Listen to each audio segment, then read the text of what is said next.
segment this morning. My name is Teacher Ma, and I'd like to thank you very much for joining us, okay? All right, today is Tuesday, and we have this topic that says protecting education from violence and conflict, GBF and human rights denial. It is a whole lot of things that we're going to look under that one. But what's that all about?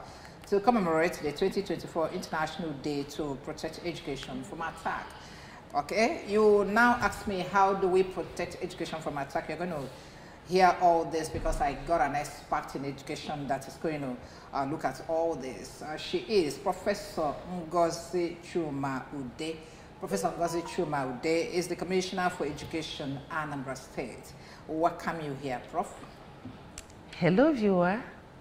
Glad to have you. Okay, it's good to have you indeed. I want to have you. I'm very happy.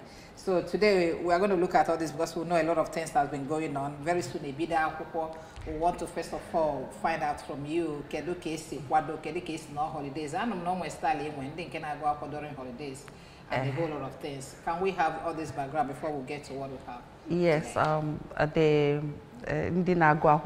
during holidays, first of all, they had to reach areas, people who their homes are flooded during the rainy season. So we bring them up. They start their term immediately after the exams, and they run through the holidays. So now that the floods are encroaching, they will now go on holidays and then join when the floods are receding. Okay, and then why they are closing, others are starting. That's a very good arrangement, I must say. And it has lasted for some time. You say let's well, be proactive in whatever we are doing. I think I'll give it to you. You are very proactive in handling this ministry. That's your commission, education in particular. Okay, there are other indices that we want to look at. We are getting set to resume now. But yesterday we read from the papers what the Edo State government said about resumption of schools in their state, that due to the prevalence hike in petroleum products and the subsequent rise in transportation and a whole lot of things, that they are asking the schools not to reopen yet. Okay, and then I think Lagos State government also did something regarding the movement, transportation, and how to ensure that people are comfortable. Is there any plan on ground? Okay, for the Anambra State, the other day I heard, was it you I heard, or somebody that was saying that move your children from schools that are very far away to schools that are very close, especially the public schools that are close to you, so that you first of all cut this high cost of movement. Yes. Yeah, thank you very much. Just as Ijoma said, the schools are about to resume. We are not postponing because I in the Anambra. India ekili ade ekili ndi ozo. Move your children to schools that are nearest to you. Mr. Governor, in his wonderful way of providing systematic solution to problems, to educational problems in Anambra State, announced a free education from EECD to JS3. And he is still moving. He is putting a lot of systematic machineries into motion to make sure that every child in Anambra State receives qualitative education. So we are not postponing our resumption date, and I know that we will always get through because we have a good man who has the passion for education at heart, sitting at the helm of affairs. I don't know if I answered your question. Yeah, you answered my question, but I also want you to delve into what we have been able to do so far in the education industry since the 2 years of inception of this government. I know I've had you here when it was 1 year. This is 2nd year. So let's look at you know, the Ministry of Education holistically? Thank you very much. And Mr. Governor, Professor Charles Chukwumasolu, CFR, is Anambra's #1 teacher. He is a teacher par excellence, and he has very deep passion for education. And as I always say, he hit the ground running. He hit the ground running in education. And first, we were confronted with a very bizarre state of schools without teachers. And as I always say, the school is made up of 3 components: the teachers, the children, and the brick and mortar. So first, he addressed the problem of teachers.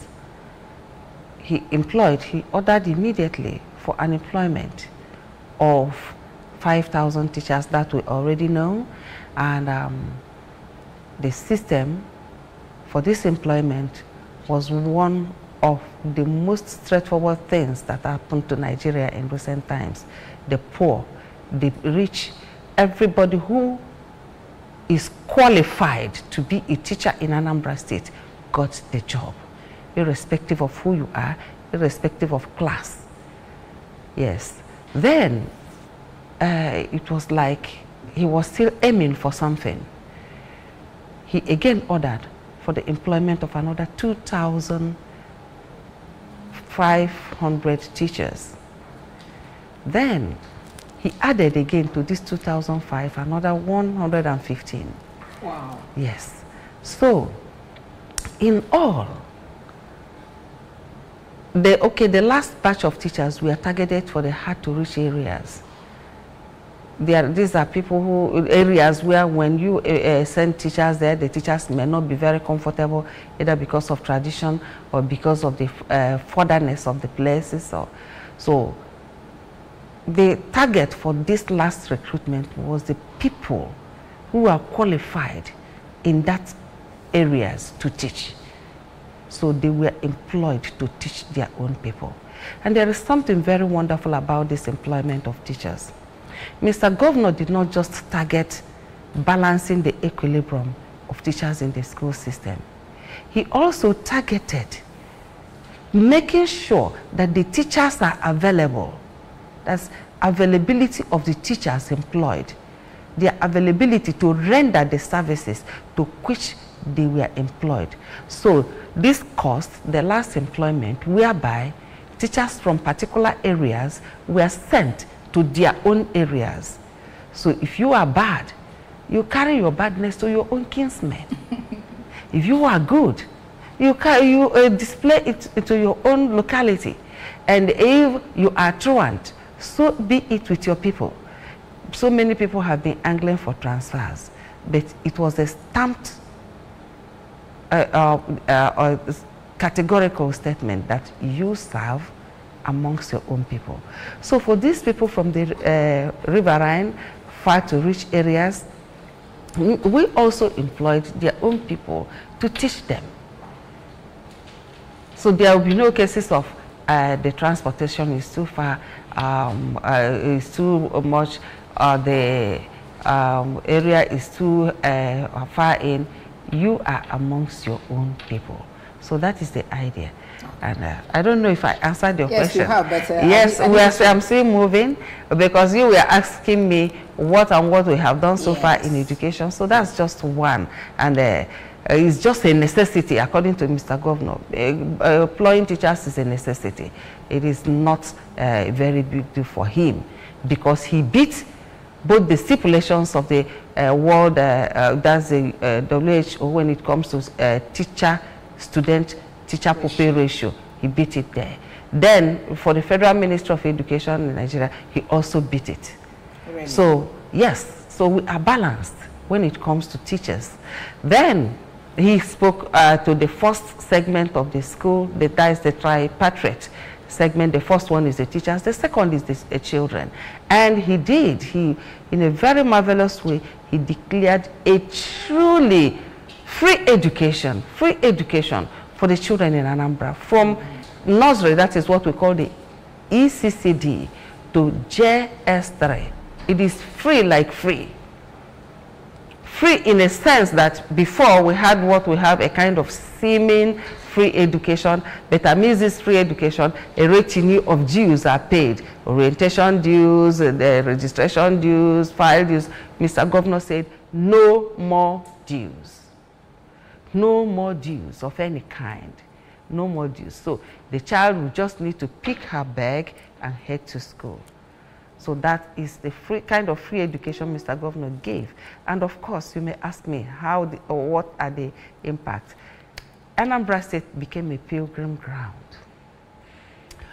All around us, people converge to our schools. Our neighboring states, everybody now sends their children to Anambra. The enrollment rate skyrocketed. So much that we are now, Mr. Governor is now faced with another problem, which he is also unknotting with ease in his very wonderful systematic way. He is into the last segment of the tripartite, the teacher, the children, and the brick and mortar. He is into reconstructions.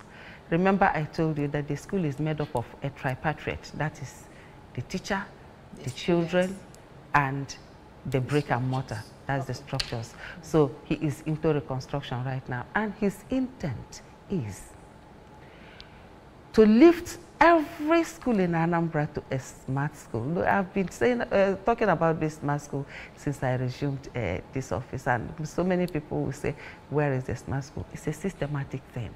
The problem in the education system is a perennial one, and it is not something you will just wish away with a wave of hand. But Mr. Governor is fitted for his office. And like the round peg in the round hole that he is moving to solving the very bad infrastructure problem in the school systems, because we inherited moribund schools. It wasn't during our tenure, as I said, it's a perennial thing. It has been there. But gradually, Mr. Governor is moving it. The infrastructure is now his next target. But before that time, he is already reconstructing schools. Uborimili is there, that has been reconstructed. Urban Boys is now in Uborimili. Wonderful. You need to get to Uborimili to see what Mr. Governor... Uborimili is in Fege, yes. Okay. You could see the wonders Mr. Governor has done in that area. The children are now comfortable, nice environment, conducive environment for studies, and so many others. Yes, but we are rolling out this drum of efficiency in the educational sector. Thank you very much. And the outcome, because I remember that, was it last year we tagged you the award-winning commissioner. The outcome of all these structures, all these systematic development in education, did you win any award recently? Because I know you have so many of them. Okay, that's good. Now, let's get to the business of the day, which is protecting education from violence and the conflict. How do we protect education from attack? I mean, I know I've said it before, you'll be wondering, what do you mean by protecting education from attacks? Now, the commissioner is going to tell us all this, okay? You know, when we are much younger and going to school, there's always this, how they lure us to go to school. Or whatever, all those ones, the other to boost your morale for you to go to school, agree to go to school because nobody wants to leave the mother's laps. Okay, so what are we doing in that area? Having seen a whole lot of things that is playing out now, we saw what happened in Lagos, where a child was attacked, and then the school said it was a children thing, but the doctor said, no, this is an animal attack. I know we have had also a problem in Anambra State where a teacher flogged a young pupil, you know, to the point of death, and which of course he later died. Okay, and the whole lot of things that is making our children afraid of schools. Perhaps that's why this day was promoted, so that we, you know, encourage children that school is safe for them. Thank you. Okay. Yes, safety in school is a multi-pronged thing. First, there are so many factors that can bring the school into a dire need for security. The first one is outright hostilities, that is war. And when there is war, the schools and the hospitals are regarded as sacrosanct.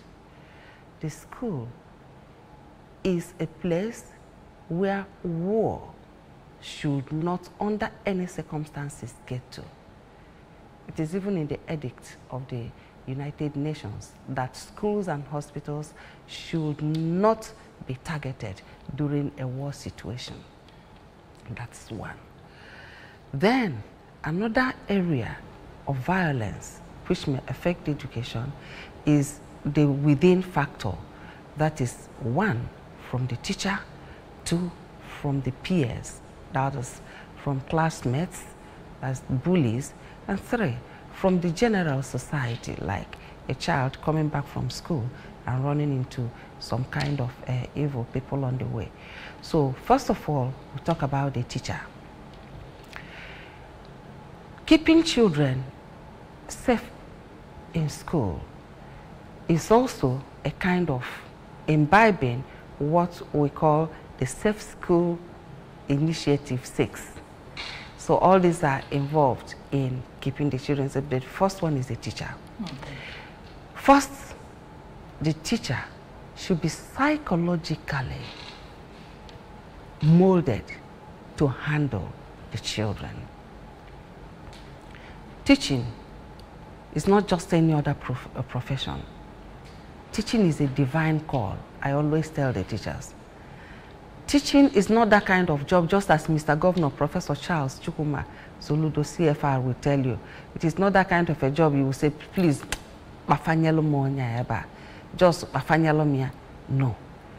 The teacher is under a divine call to teach. The teacher is appointed not just by the human factor, the government, but by God himself. For the teacher, for us who are Christians, is the descendant of the disciples of Christ. For what did they call our Lord Jesus Christ in the Bible? Teacher. Teacher. So that will explain to you the onerous task facing a teacher. It's a divine call. Yes. Some of us who are teachers feel that we have gone for the salary. No. If it is because of the salary, most of us will not be in the teaching field. But it is a call to serve. It is a call to carry the burden of the society. That is who the teacher is.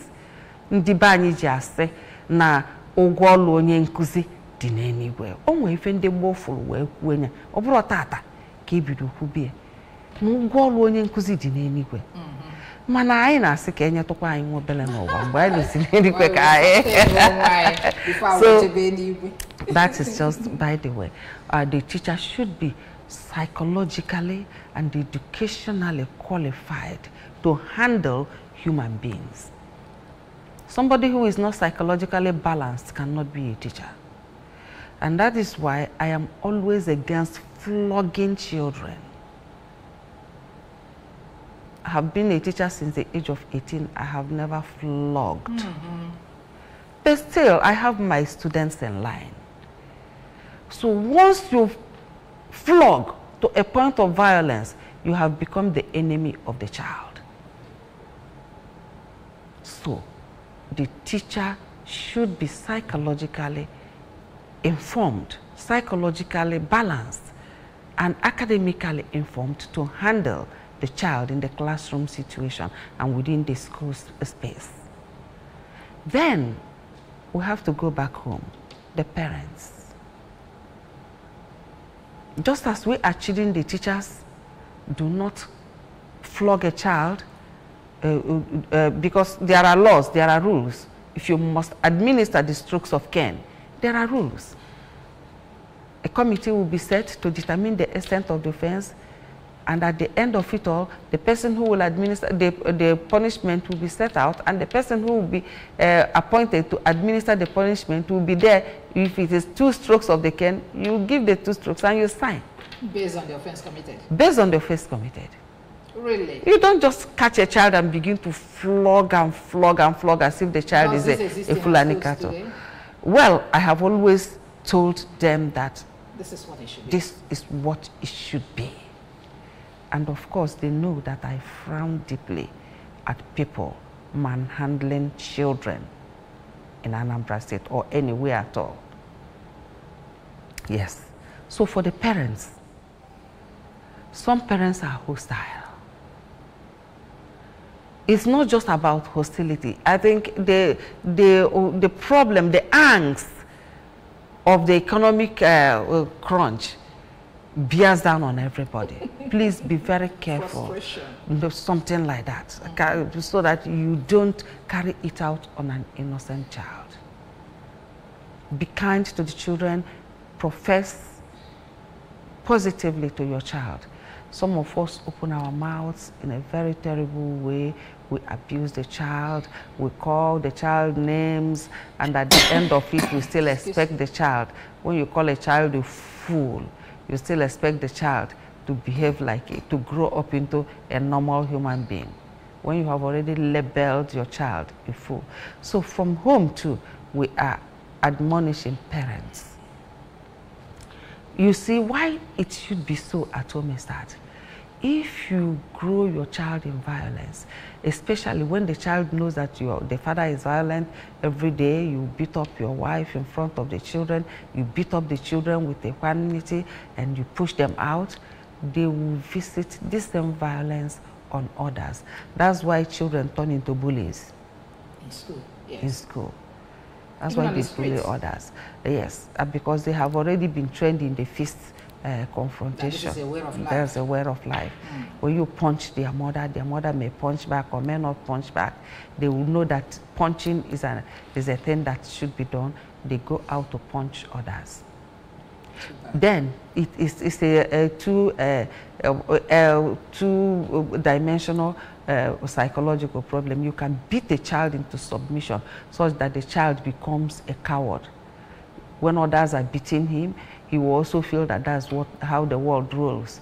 After all, the father beats him at home, the mother beats him, the sisters beat him. So when others are beating him, he will also submit to the beating. Sure. Then the other aspect is, the other side of the knife is the child grows violent, faces the world with antagonism. So comes into school with such rage in him and visits on others. That's for the home. So we are praying that violence at home should not be allowed at all, because it affects the child. Either makes him a coward or makes him an extremely violent person. Then, in school, children may be bullied. And that's why I said, ab initio, that the teacher should be well equipped psychologically and all otherwise to handle the children within the safe confines of the school. It is the job of the teacher to notice a withdrawn child, because when a child is prone to violence, the child is withdrawn. Other children bullying another will make the child withdrawn. There's a case I treated last week where we had to close a school under the mandate of Mr. Governor because, one, this school because it's no longer in existence, was an unapproved, unaccredited school. And that's one criminality. Then another one, this man gathered children and did not provide them with a teacher. So in that class, the children began to bully each other, and one of them got a broken femur. Yes. And upon that, the child had already reported home that the classmates were bullying him. The parents said they accosted the proprietor, and the proprietor said such a thing did not happen until the child got a broken femur. So what am I saying? The teacher should be in a position to know when a child is growing dangerous. That's too dangerous for others. And then they should also note when a child is too withdrawn. Then for the parents too, you should observe your child. Make your child your friend so as to keep the child safe, both in school and every other place. If your child is not your friend, the child cannot be open to you, cannot discuss what she witnesses on a daily basis. There was this rape case which was reported at Amako. It was a child going to school. When we got there, instead of the mother being very pathetic, the mother was abusing the child, threatening to beat the hells out of it. How do you expect this child to look at you as a friend? And to heal. And to heal. So it is the onus, one, of the parents and the teachers to make sure that the child is safe in school. Then, for the government, yes, the government will put in place machineries to keep the school environment neat and safe and conducive for the children. That is our job, and we're up to it. And gradually, Mr. Governor is solving all the quagmire in the school system, unknotting them one by one with dexterity. And I can assure you, as today is today, that he is a master of this game. I know. Thank you. All right. Thank you very much. Recently, there's this thing that started trending, was it yesterday or day after or day before? And then it was clamping down on schools that are not approved in this state. Okay, we're going to talk about that, but let's take a break now. When we come back, you tell us what exactly that one means, because we heard about the list that is a very long one, but that we should wait for it. Okay, we'll take a break here, please. Thank you.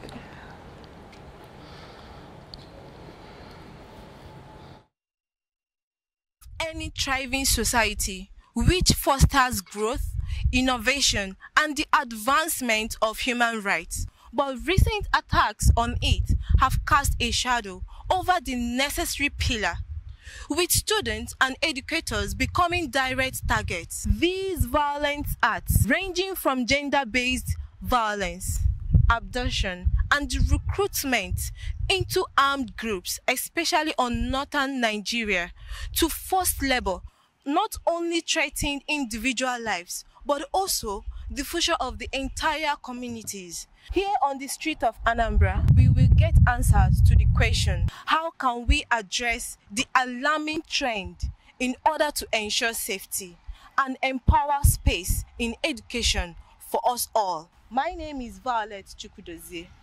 Join us.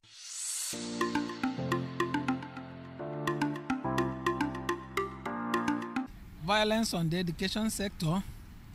You agree with me that we have so many shares of violence being perpetrated in our educational institution.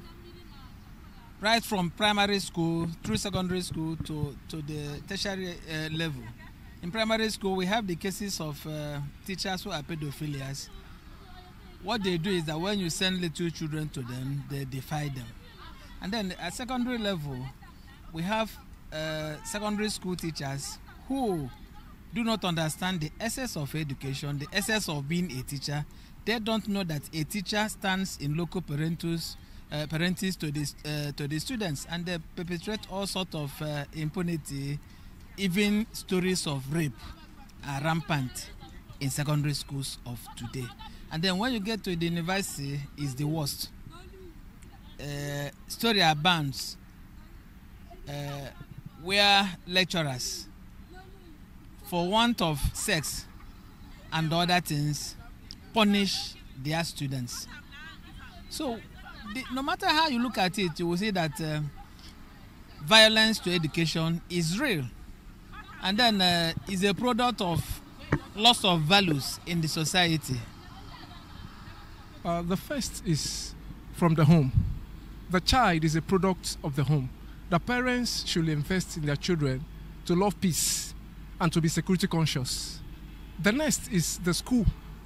Education administrators, the teacher, the principals and everybody that works in the school environment should work on the mind of the child and on their mind as well, to see that violence is taken care of in the society.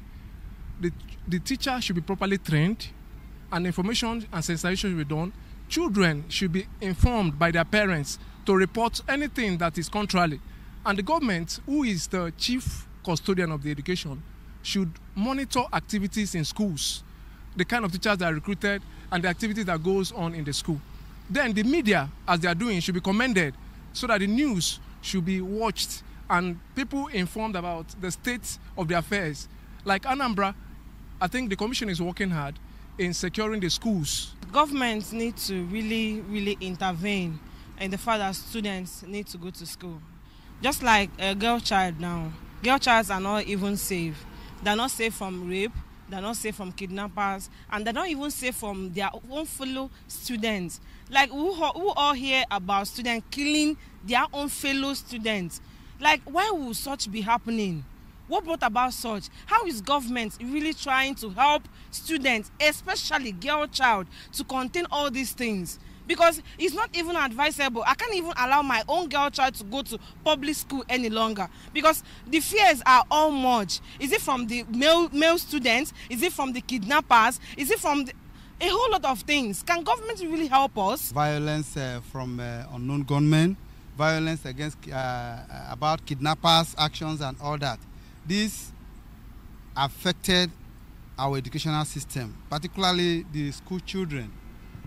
You see, they didn't spare only those that have money. Even children are being kidnapped from schools. And these didn't speak good of us, particularly in Anambra State. The state is it's escalating. And we need government to do something about it. So government should intervene to see how it is curbed. Otherwise, the near future, our children will not be able to go to school. Those even in school, those who want to go to school will be scared. Scared about the security, scared about whether their children are safe.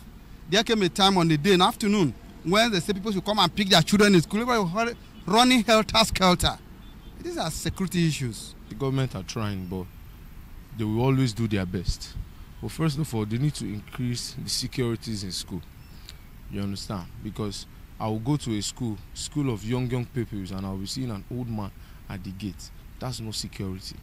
You understand? They need to put able young men that are in these forces. What are the police for when they can't protect our children in school? You understand? What are the civil defense doing when we can't put them in schools to protect our children? You understand? In cases where in the north, especially in the north, kidnappers will just come and pick up students. And do you expect the old men at the gates to defend your children? No, and they should, apart from the government, the schools too should regulate the people that come into the schools.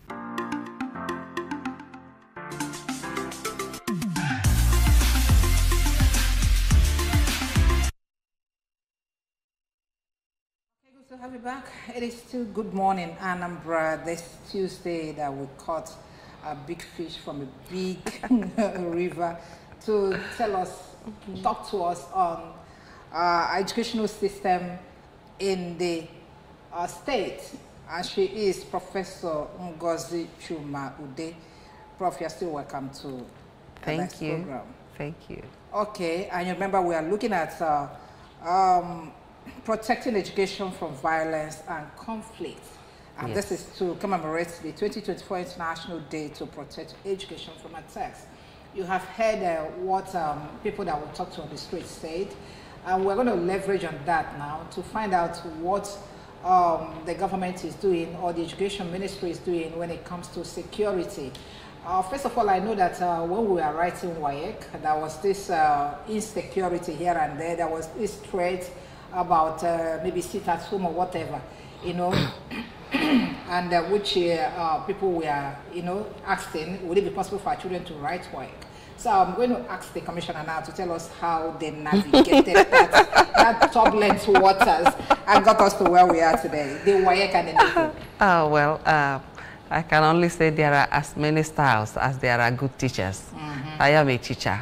Mm-hmm. So when we were confronted with the problems, I looked at it and Actually, I saw two extremes, two people at the extreme positions, and I just looked at the situation. I told my students within my space that they are not concerned, and it's as simple as that. Some people are looking for freedom. They are looking for freedom in their own aspect. We are only going to school to better our future, so they are not the same thing. The freedom fighters are fighting for freedom while we are only taking examinations. So on that day we went and we took the examinations. And of course we understood each other, that the two extremes cannot come together. So I believe by God's grace, that was how it happened. And we put some machineries into motion with prayers and all whatnot to make sure that the system worked for all of us. Because while we are pursuing our freedom, we cannot impede our growth and our development or cheat our children of going to school or acquiring the necessary educational empowerment that will make them enjoy the freedom we are pursuing. So that is just that. Yeah. And I hope it didn't affect the students in any way. Well, the students' performance in the WAEC and NECO. Anambra is always first.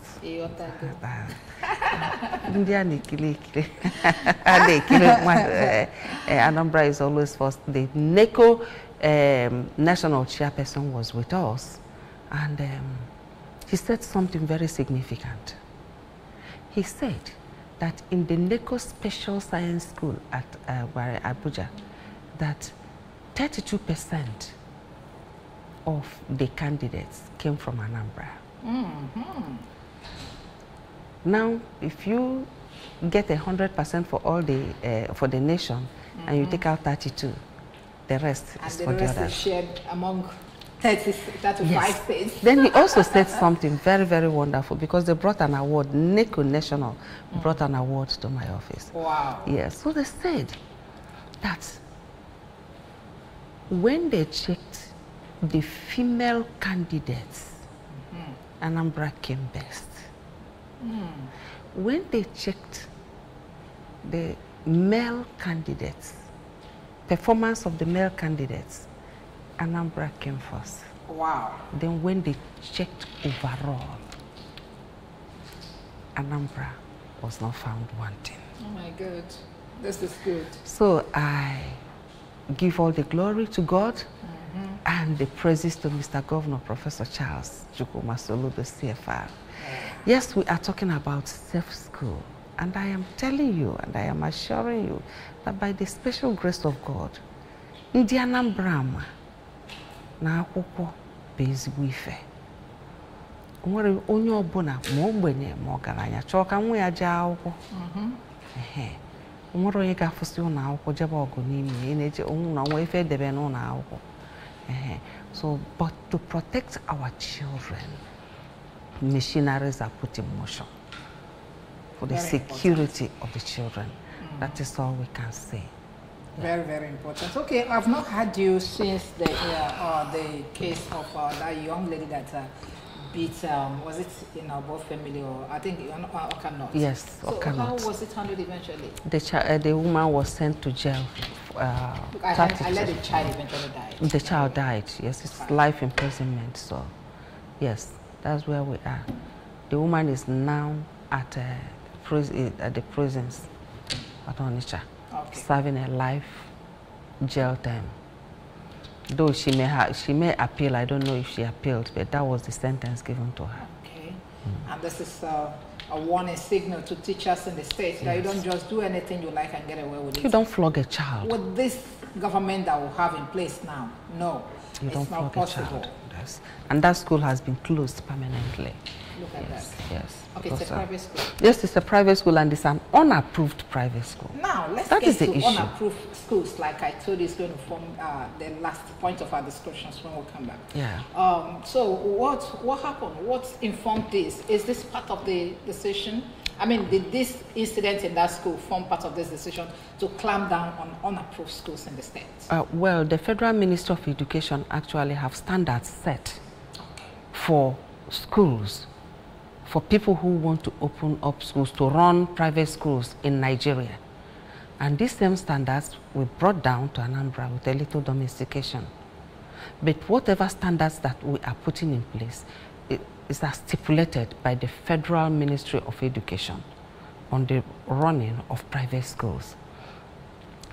These schools open, they open on daily basis like floods of flies.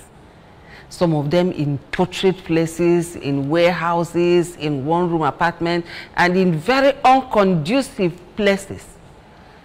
Because if your school is wonderful, is good, adheres to the stipulations, there is no reason for you to keep away from getting the school normally accredited. Accreditation means getting down to the place, checking the structures in place, whether they are conducive for teaching and learning. Then, making sure that the facilities for teaching, for teachers, for the principal, in fact, facilities that make up a school should be in place. The toilets, the field, but these are for private schools. They also have a law that they may affiliate to other schools that have fields. So it's not mandatory that they must have a field. The laws are spelled out. So these schools that we are trying to shut down is even as stipulated by the Federal Ministry of Education. It's not even as if it is a state policy. That unauthorized schools, unapproved schools, unaccredited schools should not be allowed to exist in any state in Nigeria.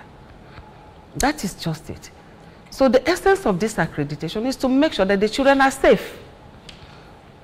Because every child belongs to the state. Every human being, you and I ain't Ibu. If you don't understand it, go and beat up another person and let the police get hold of you. It will not be your case against the person. It is you versus the state.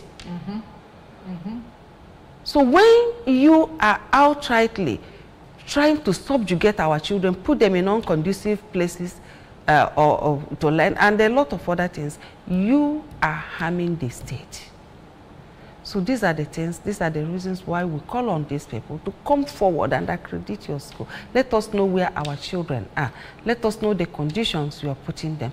Let us know if you have the right atmosphere to handle such. And if you are even qualified to that's the school, issue. Then the teachers too. You know, are you qualified because to you run cannot, a school? Education, for you to run a school, you must have a certain degree of education, and you must put in place people who also are very qualified academically to run the school.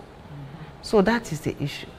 Okay, let's look at, I know that clamping down on illegal schools have been around for some time, and they close them down today, tomorrow they will reopen, and it continues that way. So how are we going to handle this to ensure that when we say no, it is no? Or are you going to give them a period of how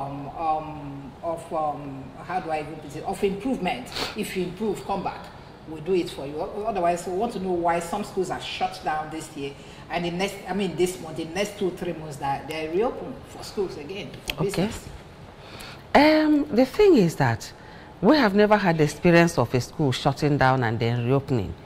Okay. Because of because of inadequacy of facilities.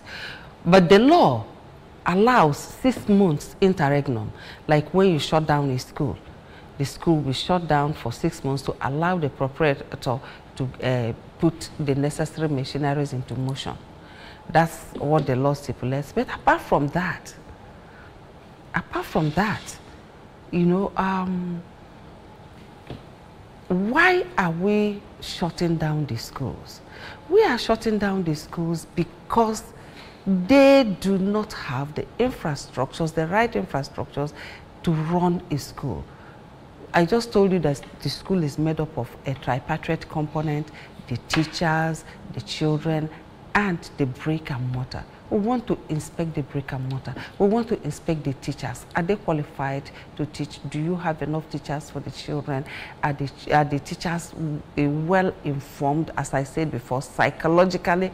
And the stipends you are paying, is it up to what you're supposed to pay. Because if you get a teacher and underpay him or her, he will still underwork. So these are the things. He will give you service commensurate to your payment. It's something like that. So these are the things we want to check. And there are rules. I mean, it is a spelled down rule. You have processes. It's a process. Registration of a school is a process. So when your school is not registered ab initio, it's criminal. It's criminal to run an unregistered school, an unapproved, unaccredited school. It is wrong. Very wrong. Yes. Okay, thank you very much, Madam Commissioner. Now that we want to let you go, could you please advise our people on the way forward educationally in the state? Yes. We've been talking about safe schools, and I am also saying, I said safety in school should be addressed through the teachers, then the parents. And of course, it also holds the parent to please instruct your child on safety matters. Do not answer strangers on your way back from school. Do not take things from strangers. When we were young, you know now, if you take something from somebody, Miss Koi Koi will carry you.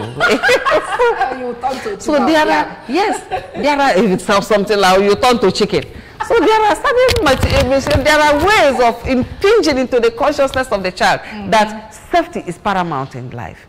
So these are stories concocted by our parents, whether true or not, to keep us safe. And they worked. They're perfectly. That's why we're here today. They're not even somebody approaching you. You don't talk to strangers. So it's from the parents. You don't leave your sibling when you go. Hold hands. How do you cross the road? You look left, you look right, you look left again, and then there's something like that. Yes. So there are so many things to put in motion, both from home and then from school. Then the government also will have their own stake. But above all, it is the parents, the formation from home. We are here, we don't have an outright war, because I told you before that safety in schools, insecurity may be prompted by a lot of factors. Outright war, then the inner ones like rape, which a girl should know, be tutored when to move. Do not move through a dark alley alone. Do not go to, because rape does not just happen in broad daylight.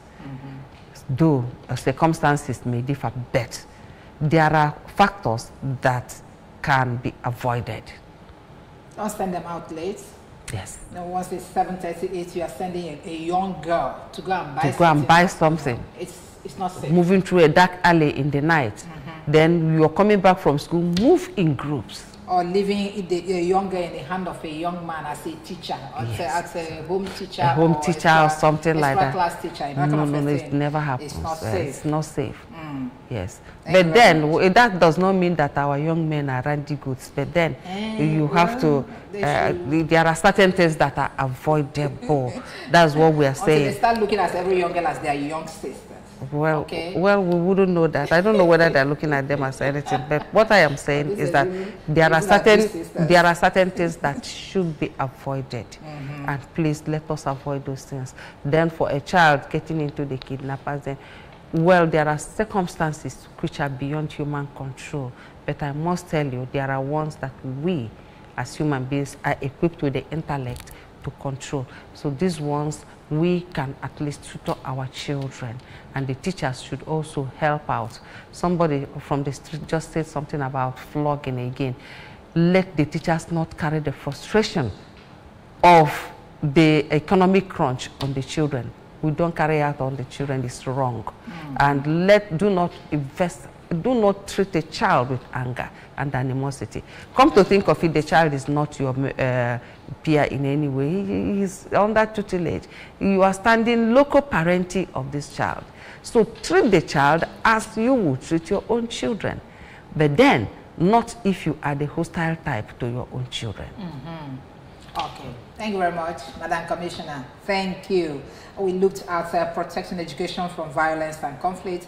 GBV, and then human rights denier. A whole lot of things we've been able to touch this morning. And this, like I told you, is to commemorate the 2024 International Day to protect education from attack. Very, very important. You see that we went to areas that you didn't even expect will come from. That is what we do when we have a very good resource person in the house. Okay, thank you, Professor Ngozi Chuma Ude, Commissioner for Education, Anambra State. Thank you very much, and God bless you all. Thank you. Again, that's how it's been this morning. I thank you, the camera guys, Ibuka and Wachupu behind the cameras. Thank you, Agna and Amaka, the MCR. Thank you, Ifi, Chinyere, and the other people at the production crew. Thank you for making it happen this morning. My name is C. Jama Uche. God keeping us. Tomorrow we'll be here early. God bless you.